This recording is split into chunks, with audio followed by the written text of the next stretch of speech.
வணக்கம். இன்றைய பதிவில் 9ஆம் வகுப்பு இயல் 3 திருக்குறள் வாழ்வியல் இலக்கியம் இல்லைங்களா, திருக்குறள் பற்றி பார்க்கலாம். புத்தகம் என்பது உற்ற துணைவன், ஒப்பற்ற ஆசான், உயர்ந்த வழிகாட்டி, உயிரினும் மேலான உறவு அப்படிங்கிறத நாம் அறிஞ்சுக்கலாம். பாருங்கள், எந்த நூல் படித்தாலும் நம்ம என்ன செய்யணும்?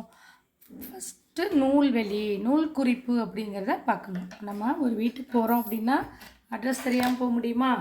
அதுபோல் தான் நூல்வெளி அப்படிங்கிறத பார்க்கணும். உலக பண்பாட்டிற்கு தமிழினத்தின் பங்களிப்பாக அமைந்த நூல் தான் இது திருக்குறள். இது உலக பொதுமுறை அப்படின்னு சொல்கிறோம். இதில் மொழி, சமயம், இனம், சாதி, நாடு குறித்த எந்த விதமான அடையாளத்தையும் நம்ம பார்க்க முடியாது, முன்னிலைப்படுத்தாத ஒரு உலக பொதுமுறை இந்த நூலாகும். இது முப்பால், அறம், பொருள், இன்பம் என்ற 3 பால்களை உடையது. பொதுமறை, பொய்யாமொழி, வாயுரை வாழ்த்து, தெய்வ நூல், தமிழ்மறை, முதுமொழி, பொருளுரை போன்ற பல பெயர்களால் திருக்குறள் அழைக்கப்படுகிறது.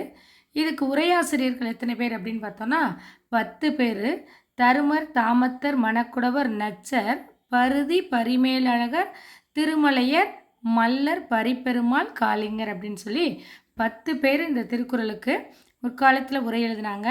இதில் சிறந்த உரையாக நம்ம ஏற்றுக்கிறது எது அப்படின்னு பார்த்தோம்னா பரிமேலழகருடைய உரை தான் நம்ம கையாளுகிறோம். திருக்குறள் 14 கீழ்கணக்கு நூல்களில் ஒன்றாக கருதப்படுகிறது.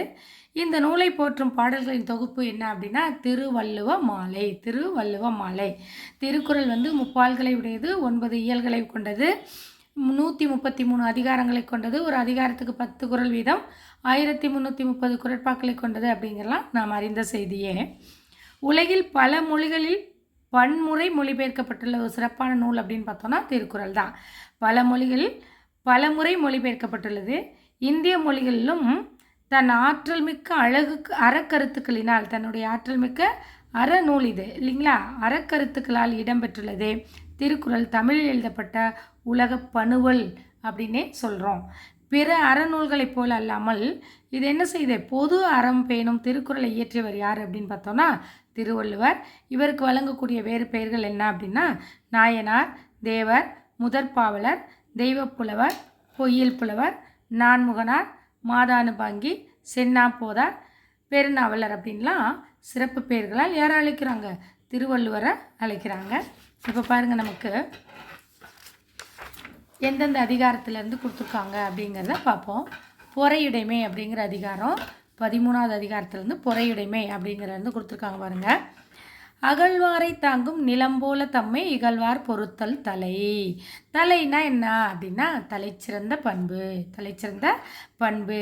இப்போ இதில் என்ன அணி இருக்குது அப்படின்னு பார்த்தோன்னா உவமை அணி. அதாவது உவமையம் இரண்டுக்கும் இடையே ஓம உருபு வெளிப்படையாக வருவது உவமை அணி. அகழ்வாரை தாங்கும் நிலம் போல, எப்படி நம்ம தோண்டுபவரையும் எது நிலம் தன்னை தோண்டுபவரையும் பொறுத்து கொள்கிறதோ அதுபோல் நாமும் நம்ம இகழ்வாரை பொறுத்து கொள்வதே தலை அப்படின்னா தலை சிறந்தது அப்படின்னு சொல்கிறாங்க. அடுத்தது பாருங்கள், திறனல்ல தற்பிறர் செய்யணும் நோனொந்து அறநல்ல செய்யாமை நன்றுங்கிறார். அதாவது திறனல்ல தற்பிறர் செய்யணும், அதாவது பிறர் தனக்கு தரக்கூடாத துன்பத்தை தந்தாலும் நாம் என்ன செய்யணும்? நோனொந்து அப்படின்னா மனம் நொந்து அறமல்லாத செயல்களை நாம் பிறருக்கு செய்யாமல் இருப்பதே நல்லது அப்படின்னு சொல்கிறாரு. திறனல்ல தற்பிறர் செய்யணும் நோனொந்து அறநல்ல செய்யாமை நன்று. பிறர் தனக்கு தரக்கூடாத துன்பங்களை தந்தாலும் மனம் நொந்து நாம் என்ன செய்யக்கூடாது? அறமல்லாத செயல்களை செய்யாமல் இருப்பது தான் நல்லது அப்படின்னு சொல்கிறாரு. அடுத்தது பாருங்கள், இந்த பொறையுடைமையில் 3 குறள் வந்திருக்கு. மிகுதியான் மிக்கவை செய்தாரை தாந்தம் தகுதியான் வென்று விடல் அப்படிங்கிறார். மிகுதியான் மிக்கவை, இது மனப்பாட குறள். மிகுதியான் மிக்கவை செய்தாரை தாந்தம் தகுதியான் வென்று விடல். அதாவது செருக்கினால் துன்பம் தந்தவரை, அவருக்கு ரொம்ப ஹெட்வெயிட்டாக என்ன செய்கிறார்? நமக்கு துன்பம் தந்தாலும் நாம் என்ன செய்யணும்? பொறுமையால் அவரை வெல்ல வேண்டும். செருக்கினால் நமக்கு துன்பங்களை தந்தாலும் நம்முடைய பொறுமையால் நாம் அவரை வெல்ல வேண்டும். மிகுதியான் மிக்கவை செய்தாரை தாந்தம் தகுதியான் வென்றுவிடல் அப்படின்னு சொல்லி பொறையுடைமை அதிகாரத்திலேருந்து ஒரு 3 குறள் கொடுத்துருக்காங்க. அதில் ஒரு குறள் மனப்பாட குறள். அடுத்தது தீவினை அச்சம் அப்படிங்கிறது 21வது அதிகாரத்திலேருந்து கொடுத்துருக்காங்க பாருங்கள். தீயவை தீய பயத்தினால் தீயவை தீன்னு மஞ்சப்படும். அதாவது தீயவை தீயவற்றையே தரும். நம்ம தீய செயல்கள் நல்ல செயல்கள் செஞ்சால் நன்மை கிடைக்கும், தீய செயல்களை செய்தால் தீமை தான் கிடைக்கும் இல்லையா? அதனால் அது எப்படி இருக்கணும்? தீயவற்றை தருவதனால் தீயை விட கொடியதாக கருதி நாம் என்ன செய்ய வேண்டும்? அந்த செயலை செய்யாமல் இருக்க வேண்டும், அதற்கு அஞ்ச வேண்டும் அப்படிங்கிறாரு. மறந்தும் பிறன்கேடு சூழற்க சூழின் அறம் சூழும் சூழ்ந்தவன் கேடு. ரொம்ப அருமையான குறள் பாருங்க. மறந்தும் பிறன்கேடு சூழற்க, அதாவது நீங்கள் மறந்துட்டு கூட பிறருக்கு என்ன செய்யக்கூடாது? கெடுதல் நினைக்கக்கூடாது. அப்படி நினைச்சா நினைக்கும் கேடு தனக்கே அப்படிங்கிறார். நினைத்தால் நினைத்தவருக்கு தான் கெடுதல், கெடுதல் செய்ய அறம் நினைக்கும் அப்படிங்கிறார். மறந்தும் பிறன்கேடு சூழற்க சூழின் அறம் சூழும் சூழ்ந்தவன் கேடு. மறந்துட்டு கூட நம்ம யாருக்கும் பிறருக்கு தீமை செய்யக்கூடாது, நினைக்கக்கூடாது. அப்படி நினச்சா அந்த கெடுதல் நமக்கு தான் அப்படிங்கிறாரு. அடுத்து கேள்வியுடைமை அதிகாரம் 42 பாருங்கள். செல்வத்துள் செல்வம் செவிச்செல்வம் அச்செல்வம் செல்வத்துள் எல்லாம் தலை அப்படிங்கிறார். எல்லா விலையிலும் சிறந்த செல்வம் தலை அப்படின்னா தலை சிறந்த செல்வம் இது கல்வி செல்வம் தான். செல்வத்துள் செல்வம் செவிச்செல்வம் அச்செல்வம் செல்வத்துள் எல்லாம் தலை. செல்வத்தில் சிறந்தது நாம் செவியால் கேட்கக்கூடிய கேள்வி செல்வமே. அது பிற வழிகளில் வரும் செல்வங்களை எல்லாம் விட தலை சிறந்தது. இதில் சொற்பொருள் பின்வரும் நிலையினையாக அமைந்துள்ள, அதாவது வந்த சொல்லை மீண்டும் மீண்டும் ஒரே பொருளை தந்தால் அது எது? சொற்பொருள் பின்வரும் நிலையணி அப்படிங்கிறோம். எனைத்தானும் நல்லவை கேட்க அனைத்தானும் ஆன்ற பெருமை தரும். ஆமாம், நம்ம சிறிதளவு எவ்வளவு சின்னது நல்ல செய்தியை கேட்டாலும் கேட்ட அளவுக்கு அதுக்கு நமக்கு வாழ்வில் உயர்வை தரும். எனைத்தானும் நல்லவை கேட்க அனைத்தானும் ஆன்ற பெருமை தரும். இதுவும் மனப்பாட குறள். எவ்வளவு சிறியதானாலும் நல்லவற்றை கேட்டால் அது கேட்ட அளவுக்கு நமக்கு என்னத்தை கொடுக்கும்? பெருமையை உண்டாக்கும். அடுத்த குறள் பாருங்க. நுண்ணிய கேள்வியர் அல்லார் வணங்கிய வாயினர் ஆதல் அரிது அப்படிங்கிறார். அதாவது நுட்பமான கேள்வி அறிவு இல்லாதவர் அடக்கமான சொற்களை பேசுவாரா? பேச மாட்டார். கேள்வி அறிவு இல்லாதவர்கள் நல்ல சொற்களை பேச மாட்டார்கள் அப்படின்னு சொல்கிறாங்க. நுணங்கிய கேள்வியர் அல்லார் வணங்கிய வாயினர் ஆதல் அரிது. அரிதுன்னா பேச மாட்டாங்க அப்படின்னு அர்த்தம். அதாவது அரியது. நுட்பமான கேள்வி அறிவு இல்லாதவர் அடக்கமான சொற்களை பேசுவது நம்மளால் பார்க்க முடியாது, அரிது அப்படிங்கிறார். அடுத்த குறள் பாருங்க. செவியிற் சுவையுணரா வாயுணர்வின் மாக்கள் அவியினும் வாழினும். என் மக்களை மாக்கள்னே சொல்லிட்டார் திருவள்ளுவர். செவியிற் சுவையுணரா வாயுணர்வின் மாக்கள், அதாவது கேட்பதன் சுவை உணராமல் நாவின் சுவையை மட்டுமே உண்பவர் இருந்தால் என்ன இறந்தால் என்ன. வெறும் நாக்குக்கு அடிமையாகி சுவையான உணவை மட்டும் சாப்பிட்டு உட்காந்துருக்கனால பிரயோஜனம் இல்லை. கேட்பதன் சுவையை உணராமல் செவியில் சுவை உணராதவர்கள் இருந்தாலும் ஒன்றும் பயனில்லை, இறந்தாலும் ஒன்றும் இல்லை அப்படின்னு சொல்கிறாரு. அடுத்த குறள் பாருங்கள். தெரிந்து தெளிதல். அப்படி நம்ம இது 51வது அதிகாரத்திலேருந்து கொடுத்துருக்காங்க. தெரிந்து தெளிதல். நம்ம ஆராய்ந்து அறிந்து தெளிவு பெற வேண்டும். குணம் நாடி குற்றமும் நாடி அவற்றுள் மிகை நாடி மிக்க கொள்ளல் அப்படிங்கிறாரு. அதாவது ஒருவருடைய குணத்தையும் குற்றத்தையும் ஆராய்ந்து எது அதிகமாக இருக்கோ அதனால் அதை வச்சு மிகுதியானதை கொண்டு நாம் அவரை முடிவு செய்ய வேண்டும், அவரை பற்றி முடிவு செய்ய வேண்டும். இதுலேயும் சொற்பொருள் பின்வரும் நிலையனே அமைந்திருக்கு. குணம் நாடி குற்றமும் நாடி அவற்றுள் மிகை நாடி மிக்க கொள்ளல். ஒருவரின் குணத்தையும் குற்றத்தையும் நன்கு ஆராய்ந்து அவற்றில் எது அதிகமாக இருக்கோ அதை வச்சு தான் நம்ம என்ன செய்யணும்? அவரை பற்றி முடிவு செய்ய வேண்டும் அப்படிங்கிறாரு. அடுத்தது பாருங்கள். பெருமைக்கும் ஏனை சிறுமைக்கும் தத்தம் கருமமே கட்டளைக்கல் அப்படிங்கிறாங்க. இது ஏகதேச உருவக அணி. அதாவது இதில் ஒன்றை மட்டும் உருவகப்படுத்திவிட்டு மற்றொன்றின் பொருளை நாம எடுத்துக்கணும். அது மாதிரி அமையக்கூடிய அணி ஏகதேச உருவக அணி. ஒருவரின் பெருமைக்கும் சிறுமைக்கும் எது அறிய உதவும் கல்லாக இருக்கும்? அவரது செயல்பாடுகளே ஆராய்ந்து அறியும் முறைக்கல்லாக அமையும். பெருமைக்கும் ஏனை சிறுமைக்கும் தத்தம் கருமமே கட்டளைக்கல் அப்படிங்கிறாரு. அதாவது ஒருவருடைய பெருமைக்கும் சிறுமைக்கும் அவருடைய செயல்பாடுகள் தான் அவரை பற்றி ஆராய்ந்து அறிய உதவக்கூடிய சிறந்த கருவி, உரைக்கல் அப்படிங்கிறாரு. தேரான் தெளிவும் தெளிந்தான் கண் ஐயுறவும் தீரா இடும்பை தரும். இது ஒரு முக்கியமான கேள்வி.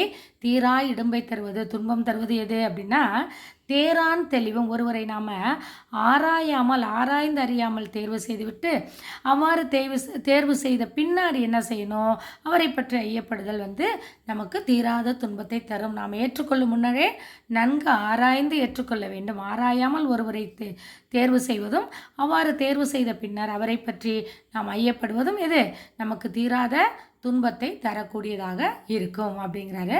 அடுத்தது பாருங்கள், ஒற்றாடல் அப்படிங்கிற அதிகாரம் 59. ஒற்றொற்றி தந்த பொருளையும் மற்றுமோர்வற்றினால் ஒற்றி கொள்கிறார். ஒருவர் சொன்ன செய்தியை நாம் பிறரால் ஒரு செய்தியை சொன்னால் நம்ம ஆராயாமல் ஏற்றுக்கொள்ளக்கூடாது. இன்னொருவரால் அந்த செய்தி நல்லதா கெட்டதா அப்படிங்கிறத நம்ம அறிந்து கொண்ட பிறகுதான் முடிவு செய்ய வேண்டும் அப்படிங்கிறாரு. அடுத்தது பாருங்கள், வினை தூய்மை 66வது அதிகாரம். ஓவதல் வேண்டும் ஒளி மால்கும் செய்வினை அது என்னும் அவர். அதாவது ஓவதல் வேண்டும் ஒளி மால்கும் செய்வினை. ஓவதல் அப்படின்னா வாழ்வில் நாம் உயர நினைப்போம் அப்படின்னம்னா, புகழை கடிக்க ஒளி மால்கும் அப்படின்னா புகழை கற்கக்கூடிய செயல்களை நாம் என்ன செய்ய வேண்டும், அதுவும் என்னும் அவர் புறம் தள்ள வேண்டும், செய்யாமல் இருக்க வேண்டும் அப்படிங்கிறார். ஓவதல் வேண்டும் ஒளி மால்கும் செய்வினை அதுவும் என்னும் அவர். இதுவும் மனப்பாட குறள். அடுத்தது பாருங்க, இது ஒரு அருமையான குறள். ஈன்றால் பசிக்காண்பானாயினும் செய்யற்க சான்றோர் பழிக்கும் வினை அப்படிங்கிறார். அதாவது பெற்ற தாயே பசியாக இருந்தால் கூட சான்றோர் பழிக்கக்கூடிய இழிவான செயல்களை நாம் என்ன செய்யக்கூடாது அப்படிங்கிறார். ஈன்றால் பசிக்காண்பானாயினும் செய்யற்க சான்றோர் பழிக்கும் வினை. தாயின் பசியை கண்ட போதும் சான்றோர் பழிக்கக்கூடிய செயல்களை நான் செய்யாமல் இருப்பதே மேல் அப்படிங்கிறாரு. அடுத்தது பாருங்க, ஓமை அணி பொருந்திய ஒரு குறள். சலத்தால் பொருள் செய்தே மார்த்தல் பசுமண் களத்துள் நீர் பெய்திரி யற்று அப்படிங்கிறாரு. தற்று தீய செயல்களால் சலத்தால் பொருள் செய்தே மார்த்தல் அப்படின்னா தீய செயல்களால் பொருள் சேர்த்து பாதுகாத்தல் எப்படி இருக்கும், சுடாத பச்சை மண் களிமண் களத்தில் நீர் ஊட்டினா இருக்குமா, இருக்காது. அது என்ன ஆயிரும், ஒழுகி போயிடும். அதுபோல தான் நம்ம தீய செயல்களால் பொருள் சேர்த்தால் அது நம்ம விட்டு விரைவில் நீங்கிவிடும் அப்படின்னு சொல்கிறார். அடுத்தது பாருங்கள், அடுத்த அதிகாரம் பழைமை 81வது அதிகாரம். விலை தகையான் வேண்டி இருப்ப எழுத கையால் கேளாது நட்டார் செய்யின். விலை தகையான் வேண்டி இருப்பர் கெழுதகையார் அப்படின்னா என்ன பாருங்கள், நட்பின் உரிமையினால் கேளாது நட்டார் செய்யின். நம்ம கேட்காமையே உற்ற நண்பனாக இருந்தால் என்ன செய்வாங்க, ஒரு செயலை செய்தாலும் நம்ம என்ன செய்வோம், நம்மளை கேட்காமே நட்பு காரணமாக கேட்காமே செஞ்சாலும் அந்த செயலை நாம் என்ன செய்வோம், விருப்பத்தோடு ஏற்றுக்கொள்வோம், அதுதான் உடன்படுவோம் அப்படின்னு சொல்கிறாரு. விலை தகையான் வேண்டி இருப்பர் கெழுதகையார் கேளாது நட்டார் செய்யேன். நட்பின் உரிமையில் தம்மை கேட்காமலேயே ஒரு செயலை செய்தாலும் நம்ம என்ன சொல்வோம், நட்பு பாராட்டுவோர், அதை செயலை உரிமையோடு ஏற்றுக்கொள்வோம், அதற்கு உடன்படுவோம் அப்படிங்கிறார். தீய நட்பு கனவிலும் இன்னாதது மன்னோ வினை வேறு சொல்வேறு பட்டார் தொடர்பு. அதாவது வினை வேறு சொல்வேறு பட்டார் தொடர்பை கனவிலும் ஏற்றுக்கொள்ளக்கூடாது. இது ஒரு முக்கியமான வினா. அதாவது செயல் வேறு சொல்வேறு என்று உள்ளவருடைய நட்பை நம்ம என்ன செய்யக்கூடாது, கனவிலும் கூட ஏற்றுக்கொள்ளக்கூடாது, அது நமக்கு துன்பத்தை தரக்கூடியது அப்படிங்கிறார். அடுத்தது 84வது அதிகாரத்திலேருந்து ஒரு 2 குறள் கொடுத்துருக்காங்க பாருங்க. பேதமை அப்படிங்கிறது நாணாமை நாடாமை நாரின்மை யார்தொன்றும் பேணாமை பேதை தொழில். நாணாமை நாடாமை நாரின்மை, அதாவது தகாத செயலுக்கு வெட்கப்படாதது, நாணாதது அப்படின்னா வெட்கப்படாமலும், தக்கவற்றை நாடாமலும் உரிய செயல்களை நாடாமல் இருப்பதும், நாரின்மை யாதொன்றும் பிறரிடம் அன்பில்லாமல் இருப்பதும், ஏதொன்றையும் பாதுகாக்காமை பேணாமை பாதுகாக்காமை, இவையெல்லாம் பேதை அப்படின்னா இது அறிவில்லாதவர்களுடைய செயலாக திருவள்ளுவர் பெருந்தகை கூறுகின்றார். அடுத்தது பாருங்க, ஓதி உணர்ந்தும் பிறர் குறைத்தும் தானடங்கா பேதையின் பேதையாரில். ஓதி உணர்ந்தும் அப்படின்னா படித்தும் படித்ததை உணர்ந்தும் உணர்ந்ததை மற்றவருக்கு கூறியும் தான் அதன்படி செய்யாமல் இருப்பலாமா? செயல்படாத போது அது அவரை மாதிரி பேதை யாருமில்லை. அறிவில்லாதவங்க யாருமில்லை. படிக்கிறோம், படித்ததை உணர்கிறோம், அதை மற்றவங்களுக்கு கூறுறோம். ஆனால் நாம் அப்படி நடக்காமல் இருந்தால் அதுபோல் அறிவில்லாத செயல் எதுவுமில்லை. பேதையைப் போல பேதை யாருமில்லை அப்படின்னு சொல்கிறாரு. ஓதி உணர்ந்தும் பிறர் குறைத்தும் தானடங்கா பேதையின் பேதையார் இல். இப்பதிவின் பயனை உணருங்கள். தொடர்ந்து இந்த குறளில் வரக்கூடிய அணிகளை பற்றி அடுத்த பதிவில் பார்க்கலாம். நன்றி மாணவர்களே.